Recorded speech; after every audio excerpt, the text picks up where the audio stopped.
আধুনিক অসমৰ নিৰ্মাতা মহান মুক্তিযোদ্ধা আৰু বিচক্ষণ ৰাজনীতিবিদ অসমৰ প্ৰথম জনা মুখ্যমন্ত্ৰী লোকপ্ৰিয় গোপীনাথ বৰদলৈ ডাঙৰীয়াৰ পবিত্ৰ পুণ্যতিথিত মই তেখেতৰ প্ৰতি কৃতজ্ঞ অসমবাসী ৰাইজৰ হৈ গভীৰ শ্ৰদ্ধাঞ্জলি নিবেদন কৰিছোঁ। ভাৰত ৰত্ন বৰদলৈদেৱে জাতিটোৰ প্ৰতি আগবঢ়োৱা অপৰিসীম অৱদানক স্মৰণ কৰাৰ উদ্দেশ্যে ৰাজ্য চৰকাৰে 5 আগষ্টৰ দিনটো লোক কল্যাণ দিৱস হিচাপে পালন কৰাৰ বাবে ব্যৱস্থা কৰি আহিছে। লোকপ্ৰিয় গোপীনাথ বৰদলৈদেৱে আজীৱন অসমৰ স্বাৰ্থ সুৰক্ষাৰ বাবে স্বদেশ প্ৰেমৰ অতুলনীয় নিদৰ্শন দেখুৱাই থৈ গৈছিল। কেবিনেট মিছন গ্ৰুপিং প্ৰস্তাৱৰ বিৰোধিতা কৰি থলুৱাৰ স্বাৰ্থ সুৰক্ষিত কৰি আৰু পাহাৰ ভৈয়ামত বাস কৰা অসমবাসীৰ মাজত সম্প্ৰীতিৰ এনাজৰী শক্তিশালী কৰি বিশ্বৰ বুকুত অসমীয়া জাতিক সগৌৰৱে থিয় হ'বলৈ তেখেতে সাহস আৰু প্ৰেৰণা দিছিল। লোক কল্যাণ দিৱস উদযাপনে এইগৰাকী মহান জননেতাৰ জীৱন কৰ্মৰাজি ৰাজনৈতিক দৰ্শন আৰু তেখেতৰ নেতৃত্বত কম সময়ৰ ভিতৰতে ৰাজ্যখনে প্ৰগতিৰ দিশত যি সবল খোজ পেলাইছিল তাক অসমৰ নৱ প্ৰজন্মৰ মাজলৈ লৈ যোৱাৰ বাবে প্ৰেৰণা যোগায়। এই দিৱসৰ উদযাপনে ভাৰত ৰত্ন বৰদলৈদেৱৰ আদৰ্শৰে উদ্বুদ্ধ হৈ মা ভাৰতী আৰু অসমীয়াই সেৱাত নিষ্ঠাৰে আত্মনিয়োগ কৰিবলৈ আমাক উৎসাহ আৰু প্ৰেৰণা দিছে। ৰাজ্যৰ কৰ্মচাৰীসকলে অসমৰ বিকাশৰ বাবে এক বিশেষ ভূমিকা পালন কৰাৰ প্ৰয়োজনীয়তা আছে। আমি প্ৰতিটো মুহূৰ্ততে মনত ৰখাৰ প্ৰয়োজন যে এইখন আমাৰ জননী, আমাৰ জন্মভূমি। আমাৰ লগত যিসকলৰ ইণ্টাৰফেচ হয়, যাৰ লগত আমি কথা পাতো, যাক আমি সেৱা কৰাৰ বাবে চেষ্টা কৰোঁ, তেখেতসকলৰ আন কোনো নহয়, তেখেতসকল আমাৰে আত্মীয়, আমাৰে কুটুম্ব। চৰকাৰখনক যেতিয়া আমি ভিতৰৰ পৰা দুৰ্বল কৰোঁ, আমি আন কাকো দুৰ্বল নকৰোঁ, আমি আমাৰ পৰিয়ালটোক দুৰ্বল কৰোঁ। চৰকাৰখনক যেতিয়া আমি দুৰ্বল কৰোঁ, আমি আন কাকো দুৰ্বল নকৰোঁ, আমাৰ ভৱিষ্যতক আমি দুৰ্বল কৰোঁ। যেতিয়া চৰকাৰখনলৈ আহিব খোজা এটা টকাও যদি কৰবাত আমাৰ ভুলৰ কাৰণে চৰকাৰখনলৈ নাহে, কৰবাত এখন নতুন মেডিকেল কলেজ হোৱাৰ ৰাস্তা বন্ধ হৈ যায় আৰু 10 বছৰ পিছত সেই মেডিকেল কলেজখন নোহোৱা বাবে মোৰ ল'ৰাটোৱে হয়তো মেডিকেল পঢ়াৰ সুবিধা নাপাব। কোনোবা এটা স্থানত এটা টকা নহা বাবে বা ডক্টৰ এজনৰ পোষ্টিঙৰ ফাইলটো মই 3 বাৰৰ জাগাত 6 বাৰ কামটো ঢিলা কৰি দিয়াৰ বাবে কোনোবা এখন চিকিৎসালয়ত ডক্টৰজনৰ পোষ্টিং নহব। 2টা দিন পিছত মই খবৰ পাম যে মোৰ খুৰা ঢুকালে। কিয় ঢুকালে? সেই চিকিৎসালয়খনত ডক্টৰ নাছিল। কৰবাত নহয় কৰবাত আমি কৰা কামৰ প্ৰভাৱ আমাৰ নিজলৈকে উভতি আহে। কাৰণ এইখন আমাৰ ৰাজ্য, আমি প্ৰতিজনে আমাৰ পৰিয়াল, প্ৰতিজনে আমাৰ ভৱিষ্যত। শিক্ষকক নিযুক্তি লৈ আমি যেতিয়া খেলি মেলি কৰিম আৰু স্কুলখনত যেতিয়া গৈ শিক্ষকজন উপস্থিত নহব, আমাৰে কোনোবাই পঢ়াৰ পৰা বঞ্চিত হ'ব। পঢ়াৰ পৰা বঞ্চিত হোৱাৰ পিছত সেই ল'ৰাজন ডাঙৰ হৈ ক্ৰিমিনেল হ'ব আৰু ক্ৰিমিনেল হৈ মোৰ ঘৰতে আহি ডকাইতি কৰিব। সিদিনাখন আমি বুজি নাপাম যে এই ডকাইতজনৰ সৃষ্টিৰ কাৰণ ময়ো। মই ভাবো যে আমি কৰা প্ৰতিটো কামৰে এটা ক্ৰিয়া আৰু এটা প্ৰতিক্ৰিয়া থাকে। চৰকাৰ এখন যেতিয়া ফেচিলিটেটৰ হয়, চৰকাৰ এখনে যেতিয়া শাসন কৰাৰ পৰিৱৰ্তে মানুহক সহায় কৰাৰ ভূমিকাত অৱতীৰ্ণ হয় তেতিয়া সমাজৰ পৰিৱৰ্তন হয় আৰু চৰকাৰখনৰ ব্যৱস্থা যেতিয়া আমি এক্সপ্লইট কৰি সিস্টেমৰ ভিতৰৰ পৰা আমি যেতিয়া চৰকাৰখনক দুৰ্বল কৰি দিওঁ সেই চৰকাৰখন কেতিয়াও সফল হ'ব নোৱাৰে আৰু চৰকাৰখন সফল হ'ব নোৱাৰিলে ৰাজ্যখন বিকাশৰ গতিত কেতিয়াও আগবাঢ়ি যাব নোৱাৰে কেইদিনমান আগতে মই কামৰূপ মহানগৰ জিলাৰ উপায়ুক্তৰ কাৰ্যালয়ত গৈছিলোঁ এগৰাকী ভদ্ৰ মহিলা মই সুধিলোঁ খুৰী কিয় আহিছে অফিচত বোলে মুখ্যমন্ত্ৰী ডাঙৰীয়া মোৰ হাজবেণ্ড অসম চৰকাৰৰ এগ্ৰিকালচাৰ ডিপাৰ্টমেণ্টত কাম কৰিছিলে গেজেটেড অফিচাৰ তেওঁৰ পেঞ্চনটো মোৰলৈকে ট্ৰান্সফাৰ হোৱা নাই তাৰ কাৰণে মই ইয়াত আহিছোঁ বোলে আপোনাৰ পেঞ্চন লাগে আপুনি দিছপুৰত যাব লাগে ডিচি কোৰ্টত আপোনাৰ কি নহয় তেখেত যে মোৰ স্বামী আছিলে সেই কথাটো ডিচিজনে লিখি দিব লাগে এতিয়া এই নিয়মটো কোনে বনালে এজন কাৰ্যালয়ত কাম কৰা মানুহ 40 বছৰ মই একেলগে কাম কৰিলোঁ কি আমাৰ অফিচত এনেকুৱা এখনো ডকুমেণ্ট নাথাকে যে অমুক মোৰ পত্নী বুলি আমাৰ ডকুমেণ্টেশ্যন ইমানেই নাথাকে যে ডিচিজনৰ চাৰ্টিফিকেট নহলে আমি ক'ব নোৱাৰো এই ব্যৱস্থাসমূহৰ নিৰন্তৰ প্ৰতিবেদন পৰিৱৰ্তন লাগে এজন যেতিয়া জিলা উপায়ুক্তই সাৰ্কেল অফিচাৰে দেখে যে চৰকাৰৰ নীতি নিয়মৰ কাৰণে আমি মানুহক সেৱা কৰিব পৰা নাই আমি তাক সংশোধনৰ বাবে আমি চৰকাৰক ক'ব লাগে কাৰণ প্ৰশাসন ওৱান ৱে ট্ৰেইন নহয় সংবাদ হ'ব লাগিব ইজনে সিজনৰ কথা ক'ব লাগিব যে এই সমস্যাটো মুখ্য সচিবক লগ কৰি যে ছাৰ আমি কষ্ট পাই থাকো চৰকাৰৰ এই গাইডলাইনখনৰ কাৰণে আমি কৰিব নোৱাৰো আপোনালোকে মোক সৰু কৰি দিয়ক যদি আধাৰ কাৰ্ডত মোৰ দেউতাৰ নাম লিখা আছে তাতকৈ আৰু মোক ডাঙৰ প্ৰমাণ কি লাগে যদি আধাৰ কাৰ্ডত লিখা আছে যে মোৰ দেউতাৰ নাম কৈলাশনাথ শৰ্মা ডিচিজনক তাতকৈ আৰু কি প্ৰমাণ লাগে কাৰণ আধাৰ কাৰ্ডখন বনাওঁতেইতো প্ৰমাণ লোৱা হৈছে যে মোৰ দেউতা তেওঁ হয় নে নহয় সাহসী পৰিৱৰ্তন লাগিব যদি আমি সাহসী পৰিৱৰ্তন কৰিব নোৱাৰো প্ৰশাসন কেতিয়াও ৰাইজৰ ওচৰ চাপি নাযায়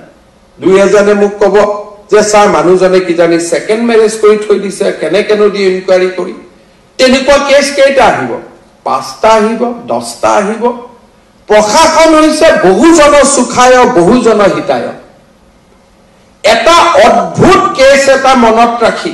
99 জনক হাৰাশাস্তি কৰাটো প্ৰশাসন নহয় এটা এভালুয়েশন হ'ব লেট হিম ফেস এটা গণ্ডগোলীয়া ব্যৱস্থা আহিব তাক আমি চাই লম কিন্তু তাৰ কাৰণে 99 জন নিৰীহ মানুহক হাৰাশাস্তি কৰাৰ প্ৰয়োজনীয়তাটো ক'ত থাকিব পাৰে আমি এটা অদ্ভুত পৰিৱৰ্তনৰ কাৰণে নিজক সাজু কৰিব লাগে কি দৰকাৰ আছে এনেকে ডিৰেক্টৰ জনে মাতি আনিব ভাই মাক মাতিবা এদিন দুআষাৰ পাতি লম হৈ গল লিখি দিলে যে I have talk to him finish আৰু কি প্ৰমাণ লাগে মই মুখ্য সচিব ডাঙৰীয়াক ক'ব খোজো সহিটো মোৰ লব সাহসী পৰিৱৰ্তনৰ কাৰণে ৰাজ্যখনক সাজু কৰক যদি সাহসী পৰিৱৰ্তন নহয় বা লিপ সাৰ্ভিস আমি পৰিৱৰ্তন কৰিব নোৱাৰো আজি দিনটোত মোৰ পিতৃ কোন বুলি খুধি জিলা উপায়ুক্তৰ তাত আজি দিনটোত 12,000 এপ্লিকেশন জমা হৈ আছে গোটেই অসমখনত 12,000 মানুহে নিজৰ বাপেকৰ নাম চৰকাৰৰ পৰা লিখাবৰ কাৰণে ঘূৰি আছে আজি দিনটো এই ধৰণে প্ৰশাসন নচলে মানুহ এটা সময়ত অশান্ত হৈ পৰে আৰু মানুহৰ মাজত আমি অশান্তি আমি একো সহায় কৰিব নোৱাৰো ৰাস্তা ঘাট বনাই দিব নোৱাৰো স্কুল কলেজ কৰিব নোৱাৰো চাকৰি দিব নোৱাৰো অন্তত আমি বাপেকৰ নামটোকে লিখি দিব পাৰো যে তোমাৰ দেউতাৰ নাম আছিল এইখিনিও যদি কৰিব নোৱাৰো আমি প্ৰশাসনক কেতিয়াও ৰাইজৰ ওচৰ চপাই আমি লৈ যাব নোৱাৰো অসম চৰকাৰৰ জল জীৱন মিছনে আৰম্ভ কৰা জলদূত নামৰ বিশেষ আঁচনিখনে আমাৰ জল জীৱন মিছনৰ সমগ্ৰ ধাৰণাটোকে ৰাইজৰ মাজলৈ লৈ যাবলৈ সক্ষম হৈছিল মই আজিৰ এই দিনটোত ৰাষ্ট্ৰীয় স্বীকৃতি পোৱা এই জলদূত আঁচনিখনক বা প্ৰগ্ৰেমটোক আমি স্বীকৃতি দিছো পিছত ই ইতিমধ্যে ৰাষ্ট্ৰীয় স্বীকৃতি লাভ কৰিবলৈ সক্ষম হৈছে মই জল জীৱন মিছনৰ মিছন ডাইৰেক্টৰ কৈলাশ কাৰ্তিক আৰু এই আঁচনি ৰূপায়ণত অতিকে নিবিড়ভাৱে জড়িত হৈ থকা অৰ্ণৱ কুমাৰ বৰুৱাক আমি পুনৰ এবাৰ অভিনন্দন জনাইছো নগাঁও জিলাত প্ৰথমবাৰৰ বাবে পাৰ্ল ফাৰ্মিং মুকুতাৰ সন্ধান আমি কওঁ মণি মুকুতা কিন্তু মুকুতাৰ সন্ধান আমি কেতিয়াও কৰা নাছিলো নগাঁও জিলাৰ উপায়ুক্ত আৰু আমাৰ গোটেই টিমটোৰ জৰিয়তে আজি প্ৰথমবাৰ অসমত মুকুতাৰ সন্ধান কৰিবলৈ ব্যৱস্থা কৰা হৈছে মই নগাঁও জিলা আয়ুক্ত নৰেন্দ্ৰ কুমাৰ শাহ বিশ্বজিৎ চক্ৰৱৰ্তী আৰু শংকৰ প্ৰবাল চান্দিল্যক অভিনন্দন জনাইছো আৰু নগাঁৱৰ এই পাৰ্ল ফাৰ্মিঙৰ যিটো ব্যৱস্থা আমি ইনোভেশ্যন অসমত আৰম্ভ কৰিছো হি যাতে আৰু বিস্তাৰ আৰু প্ৰসাৰ লাভ কৰে তাৰ বাবে মই তেখেতসকলক আহ্বান জনাম আৰু ইয়াক ৰেপ্লিকেট কৰিবৰ বাবে মই আমাৰ আন জিলাসমূহক আহ্বান জনাম ডিব্ৰু ছয়খোৱা ৰাষ্ট্ৰীয় উদ্যানৰ লাইকা আৰু দধিয়া বনগাঁৱৰ সমস্যা অসমবাসী অৱগত একোখন জিলাৰ বিশেষ পৰিস্থিতি এটা সম্প্ৰদায়ৰ মানুহক আন এখন গাঁৱলৈ লৈ যোৱাটো ভীষণ আৰু জটিল সমস্যা মিচিং সমাজত থকা এই লোকসকলক আমি যেতিয়া দাধিয়া আৰু লাইকাৰ সুৰক্ষা আৰু তেওঁলোকৰ সুৰক্ষাৰ কাৰণে আমি আন এখন গাঁৱলৈ লৈ যাব ওলাইছিলো বহু বাধা আৰু বিঘিনিৰ আমি সন্মুখীন হৈছিলো যোৱা 10 বছৰ ধৰি এই প্ৰচেষ্টা অব্যাহত আছিল আমি সফল হোৱা নাছিলো আজি আমি লাইকাৰ ডিগ্ৰেডেড যিখিনি লাইকা বনগাঁৱৰ যিখিনি আমাৰ লোক আছিল তেওঁলোকক আজি আমি সুন্দৰভাৱে তিনিচুকীয়া জিলাতে আজি আমি তেওঁলোকক পুনৰ সংস্থাপন দিব পাৰিছো মানুহৰ জীৱনলৈ নিৰাপত্তা উভতি আহিছে আৰু তেখেতসকলে আজি এটা নতুন জীৱন আৰম্ভ কৰিবলৈ সক্ষম হৈছে এতিয়াও দধিয়াৰ পৰা বহু লোক লৈ যাবৰ বাবে বাকি আছে কিন্তু সমস্যা এটা সমাধান যদি হয় সেই সমস্যাই আন সমস্যাটোকো সমাধানৰ পথ দেখুৱায় মিছন বসুন্ধৰা বগীবিলৰ কাষত থকা নন কেডেষ্ট্ৰেল মাটিক কেডেষ্ট্ৰেললৈকে আমি ৰূপান্তৰ কৰাৰ লগে লগে লাইকা দধিয়াৰ আন অৱশিষ্ট লোকসকলকো আমি নতুন জাগালৈ লৈ আহিব পাৰিম তিনিচুকীয়া জিলাৰ উপায়ুক্ত স্বপ্নিল পাল আমাৰ divisional forest officer Digboi TC Ranjit Ram আৰু জিলাৰ আৰক্ষী অধীক্ষক গৌৰৱ অভিজিৎ দিলীপে এই সমস্যাৰ সমাধানৰ বাবে কৰা প্ৰচেষ্টা আৰু সফলতাৰ বাবে মই তেখেতসকলক অভিনন্দন কৰিছো আৰু এই গোটেই কেইটা আদৰ্শমূলক সেৱাৰ বাবে আজি আমি এই গোটেই বিষয়া কৰ্মচাৰীসকলক আমি কৰ্মশ্ৰী সন্মানেৰে আৰু আমি তেখেতসকলক পুৰস্কাৰেৰে আজি আমি তেখেতসকলক কৃতজ্ঞ অসমবাসীৰ হৈ আমি অভিনন্দন আৰু ধন্যবাদ জনাইছো যে আমাৰ right to public service act তাৰ অধীনত আমি লোকসেৱা দিৱস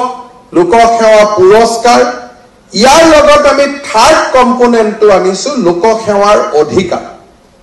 আমি লোকসেৱা পুৰস্কাৰ দিছো আমি লোক কল্যাণ দিৱস পালন কৰিছো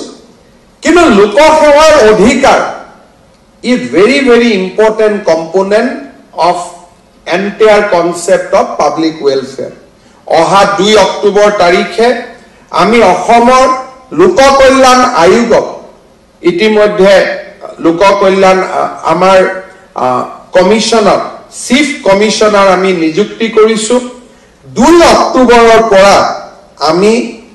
লোক কল্যাণ অধিকাৰক আমি ৰাইজৰ বাবে মুকলি কৰি দিম ৰাইজে নিজৰ কাৰ্যালয়ত কাম কাজ নহলে ৰাইজে আয়োগৰ ওচৰত অভিযোগ দিব পাৰিব আৰু আয়োগে সেই অভিযোগসমূহ নিষ্পত্তি কৰি য'ত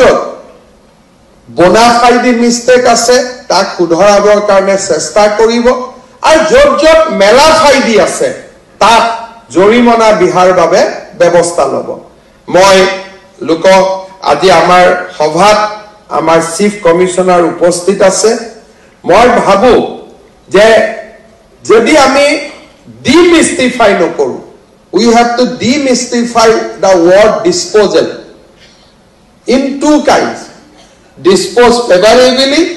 dispose negatively আমাৰ মাজত অফিচাৰ সকলক মই আহ্বান কৰিম যে যিবিলাক পোৰ্টেলৰ শব্দই কনফিউজন ক্ৰিয়েট কৰে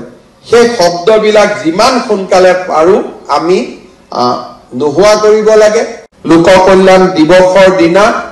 এই কাৰণে কথাখিনি মই কোৱাৰ বাবে উপযুক্ত বুলি বিবেচনা কৰিছো কাৰণ লোকপ্ৰিয় গোপীনাথ বৰদলৈ সেই গৰাকী ৰাজনৈতিক ব্যক্তি আছিল যোনে প্ৰথমবাৰৰ বাবে এখন আধুনিক অসমৰ কল্পনা কৰিব পাৰিছিল গুৱাহাটী বিশ্ববিদ্যালয়ৰ পৰা আৰম্ভ কৰি স্বাধীনতাৰ সেই প্ৰাক যি স্বাধীনতাৰ যি মুহূৰ্ত আছিল প্ৰাক মুহূৰ্ত আৰু পৰৱৰ্তী মুহূৰ্ত এই গোটেই সময়ছোৱাত গোপীনাথ বৰদলৈ ডাঙৰীয়াই এখন আধুনিক অসম নিৰ্মাণৰ বাবে নিৰন্তৰ কাম কৰিছিল স্বাধীনতা আন্দোলনত তেখেতৰ ভূমিকা আৰু স্বাধীনতা আন্দোলনৰ সমান্তৰালভাৱে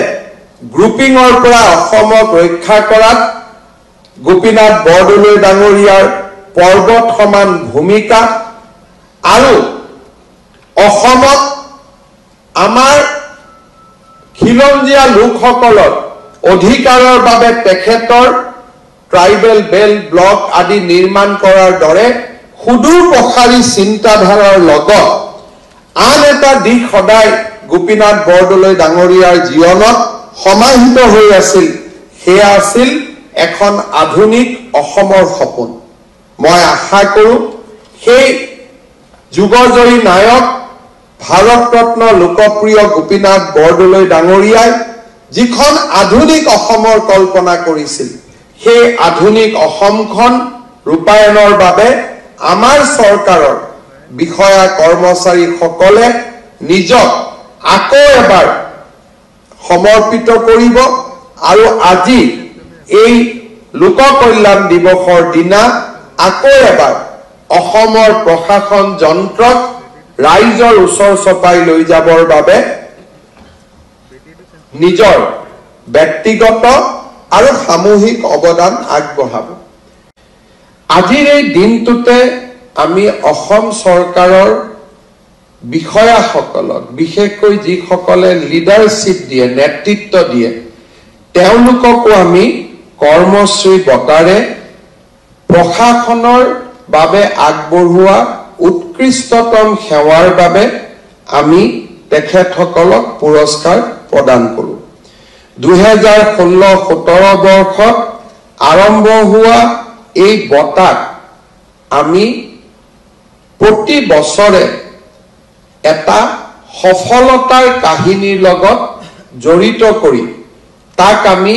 এক প্ৰেৰণাৰ প্ৰতীক ৰূপে চিহ্নিত কৰাৰ বাবে প্ৰচেষ্টা কৰিছো বহু সময়ত আমাৰ ব্যক্তিগত সফলতা থাকে জিলা প্ৰশাসন ৰাজ্যিক প্ৰশাসনত কাম কৰোতে আমি মানুহৰ জীৱনৰ পৰিৱৰ্তন কৰো কিন্তু আমি একোটা দায়িত্বত থাকি চৰকাৰৰ বাবে আৰু জাতিৰ বাবে বৃহত্তম সেৱা আমি কেনেকৈ কৰিব পাৰো how we can change the life of people across the board. আগতে এই বঁটা আমি জিলা পৰ্যায়ত কৰা কিছু আদৰ্শমূলক কামৰ বাবে প্ৰদান কৰিছিল। কিন্তু যদি কিছুমান সেৱা আমি ৰেপ্লিকেট কৰিব নোৱাৰো আৰু সেই বিষয়জন তাৰ পৰা বদলি হৈ অহাৰ লগে লগে সেই যিটো প্ৰয়োগ সেই প্ৰয়োগটো তাতে সমাপ্তি হৈ যায় আৰু ইয়াত যদি এটা প্ৰণালীবদ্ধ সংশোধন সোমাই নাথাকে তেনেহলে সেই হু আৰু মহান কামবিলাকৰ পিছতো আমি তাক কৰ্মশ্ৰী বঁটা প্ৰদানৰ যিটো মানদণ্ড তালৈকে আমি অনা নাই। তাৰ পৰিৱৰ্তে যিবিলাক সেৱাই মানুহৰ জীৱন সুচল কৰিব পাৰে, সিস্টেমেটিক ৰিফৰ্ম কৰিব পাৰে আৰু চৰকাৰক ৰাইজৰ ওচৰলৈ বহল ভিত্তিত আগুৱাই লৈ যাব পাৰে, তেনে ব্যৱস্থাসমূহকে আমি কৰ্মশ্ৰী বঁটাৰে প্ৰেৰণা দিবলৈ চেষ্টা কৰিছো। লোকসেৱা পুৰস্কাৰ হ'ল এটা বিশেষ পুৰস্কাৰ যি অসম চৰকাৰৰ অৰাজপত্ৰিত কৰ্মচাৰীসকলক সামৰি লয়। সাধাৰণতে আমি প্ৰশাসনিক ব্যৱস্থাত দেখো যিকোনো বিভাগত হোৱা কাম কাজৰ বাবে বা সেই বিভাগৰ সফলতাৰ বাবে মন্ত্ৰীজনক সন্মানিত কৰা হয় আৰু কিছু কিছু ক্ষেত্ৰত বিষয়াজনক সন্মানিত কৰা হয়। কিন্তু নেপথ্যৰ আঁৰত থাকি যিসকলৰ প্ৰচেষ্টাত এই কৰ্মই সফলতাৰ মুখ দেখা পায় তেওঁলোকক সাধাৰণতে আমি ৰাইজৰ সন্মুখলৈ উলিয়াই নানো। একোটা সফল জীৱন স্বীকৃতি অবিহনে তেওঁলোকৰ কৰ্মদিনৰ সামৰণি পৰে। 2022 চনত আমি সিদ্ধান্ত লৈছিলো যে নেপথ্যৰ আঁৰত থাকি চৰকাৰখনক শক্তি দিয়া, সামৰ্থ্য দিয়া এই তৃতীয় আৰু চতুৰ্থ বৰ্গৰ কৰ্মচাৰীসকলক আমি লোকসেৱা বঁটাৰে পুৰস্কৃত কৰিম। এই বঁটাত আমি 25,000 টকাৰ এটা সন্মান ৰাখি আগবঢ়াও, এখন মানপত্ৰ প্ৰদান কৰো আৰু এই কৰ্মচাৰীজনৰ চাকৰি কাল আমি এবছৰলৈ তেওঁলোকৰ চাকৰি কাল আমি বৃদ্ধি কৰো। 2022 বৰ্ষত আমি আৰম্ভ কৰা এই বঁটাই প্ৰথম বছৰ 10 গৰাকী কৰ্মচাৰীক আমি ৰাজ্যিক বঁটা আৰু 89 গৰাকী কৰ্মচাৰীক আমি জিলা পৰ্যায়ত লোকসেৱা বঁটা প্ৰদান কৰিছিলো। 2023 চনত আমি 75 গৰাকী চৰকাৰী কৰ্মচাৰীক আমি লোকসেৱা বঁটা প্ৰদান কৰিছিলো। এই বছৰ আমি ৰাজ্যিক পৰ্যায়ত 10 গৰাকী আৰু জিলা পৰ্যায়ত 37 গৰাকী লোকক আমি লোকসেৱা পুৰস্কাৰেৰে সন্মানিত কৰিছো। এই লোকসেৱা পুৰস্কাৰৰ বাবে এটা অতি কঠোৰ ব্যৱস্থা গ্ৰহণ কৰা হয় আৰু শেষত বিভিন্ন অসম আৰক্ষী আৰু ভাৰত চৰকাৰৰ বিশেষ এজেন্সিসমূহৰ দ্বাৰা তেওঁলোকৰ কৰ্ম সংস্কৃতি বিশেষকৈ ইন্টিগ্ৰিটিৰ ওপৰত আমি এটা বেকগ্ৰাউণ্ড চেক কৰাৰ পিছতহে এই বঁটা আমি আগবঢ়াও। ফলত এই বঁটা যিসকলে লাভ কৰে স্বাভাৱিকতে তেওঁলোকে পৰীক্ষাৰ এটা কসটিশীলত উত্তীৰ্ণ হৈ এই বঁটা লাভ কৰাৰ বাবে যোগ্যতা অৰ্জন কৰে। স্বাভাৱিকতে এই বঁটা লাভ কৰা প্ৰতিজন কৰ্মচাৰী আমাৰ বাবে এক আদৰ্শৰ স্বৰূপ আৰু তেখেতসকলক আজি ভাৰতৰত্ন লোকপ্ৰিয় গোপীনাথ বৰদলৈ পুণ্য তিথিত আমি তেখেতসকলক সন্মান জনাবলৈ পাই সঁচাকৈ গৌৰৱ অনুভৱ কৰিছো। আমাৰ সমগ্ৰ ৰাজহুৱা সেৱা শিথিল সুষম আৰু অতি সহজতে ৰাইজৰ ওচৰলৈ লৈ যোৱাৰ বাবে প্ৰচেষ্টা চলাই আহিছে। তাৰ লগে লগে কৰ্মচাৰীসকলৰ প্ৰয়োজনীয় সমস্যাসমূহ পূৰণৰ বাবেও আমি প্ৰচেষ্টা কৰিছো। আপোন ঘৰ আঁচনিয়ে হওক, শেহতীয়াকৈ প্ৰধানমন্ত্ৰীৰ সূৰ্য ঘৰ আঁচনিত চৰকাৰী কৰ্মচাৰীসকলক দৰমহাৰ বিপৰীতে উইদাউট মৰ্টগেজ আমি সোলাৰ লগাবৰ বাবে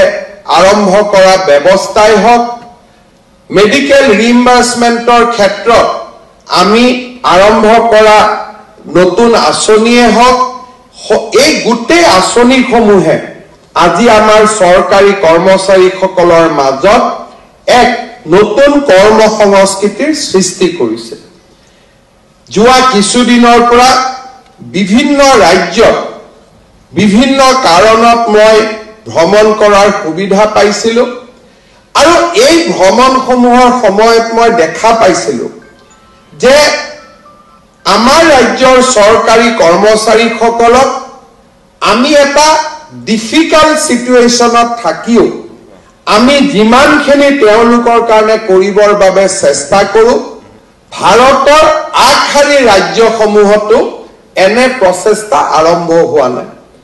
আজি আমাৰ অসমৰ চৰকাৰী কৰ্মচাৰীসকলে প্ৰায় 50% হাৰত, অলপ কম 3-4 পইণ্ট কম, আমি ডিয়াৰনেছ এলাউন্স লাভ কৰো। পশ্চিমবংগ আমাতকৈ যথেষ্ট আগবঢ়া ৰাজ্য। পশ্চিমবংগত আজিৰ দিনত চৰকাৰী কৰ্মচাৰীসকলে 14% দিয়ে লাভ কৰে। মানুহৰ মাজত ধাৰণা যে পশ্চিমবংগ অসমতকৈ আগবঢ়া ৰাজ্য, কিন্তু আজিও যদি কোনোবাই গুগল কৰে, 1 মিনিট লাগে যে DA in West Bengal, DA in Assam, আপোনালোকে দেখা পাব যে আমাৰ ৰাজ্য চৰকাৰখনে চৰকাৰী কৰ্মচাৰীসকলক প্ৰতিটো দিনতে প্ৰতিটো মুহূৰ্ততে আমি এটা উপযুক্ত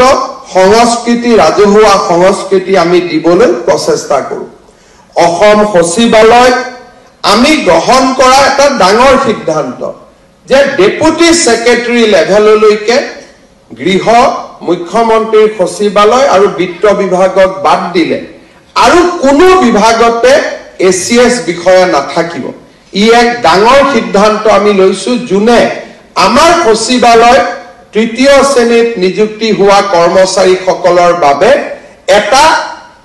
আগলৈ যোৱাৰ বাবে এটা ডাঙৰ পাথৱে এটা আমি মুকলি কৰি দিছো।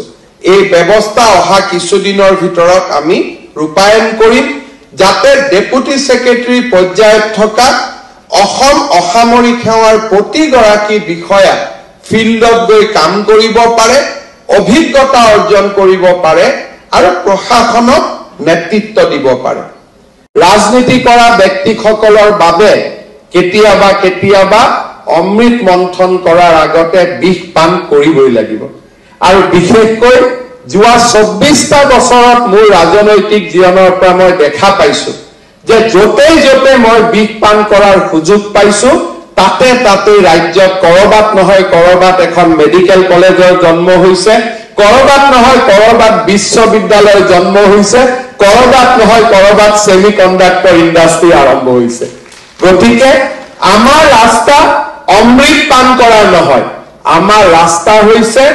বিষ পান কৰা, যাতে জগতৰ বিষ আমি পান কৰিম আৰু প্ৰজাই অমৃতৰ ফল লাভ কৰিব পাৰিব। চৰাইদেউ মৈদাম বিশ্ব ঐতিহ্য হল, মুখ্যমন্ত্ৰীয়ে দাবী কৰিব যে ই মুখ্যমন্ত্ৰীৰ কৃতিত্ব, আন 10 জনে কব যে নহয় ই আমাৰ কৃতিত্ব। ৰাজনীতি কৰা নেতাসকলে কৃতিত্বৰ বাবে প্ৰতিযোগিতা চলাই যাব আৰু